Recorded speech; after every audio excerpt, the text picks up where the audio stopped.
I have friends who do not celebrate Christmas because they say December 25th is really a pagan holiday.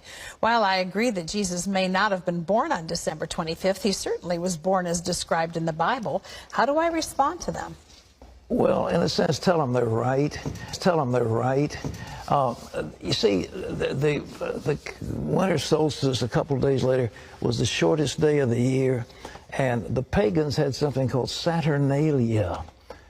And it was a time of lawlessness because all the laws were suspended, and people, a bunch of singers actually wandered the streets naked, singing, and then they had orgies.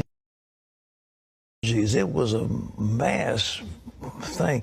Well, when the Catholic Church came along in Italy, the Romans and others didn't want to give up their holidays, so they said, okay, we'll Christianize it.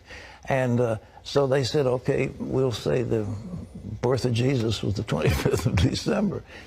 And then there was a monk who began to add it up. You see, if you read in Luke, it says there's a census taken when Quirinius was governor and so forth and so on.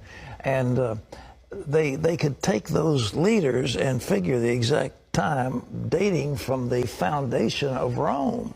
And that's when the dates were established. And so they get pretty close to the date. But to say it's the 25th, shepherds were out abiding in the field. It gets a little cold at night. I mean, were they out there in the middle of winter? You know, I don't know. I've been out there on the shepherd's field and on Christmas Eve. It's very nice. But it's cold. And nevertheless, I mean, what was going on? So all this business about mistletoe, pagan. Christmas trees, pagan. Giving out gifts, pagan. Every bit of it is pagan. Every single bit of it is pagan. We've Christianized it all. And so that's good. And so we have time. We celebrate for Jesus.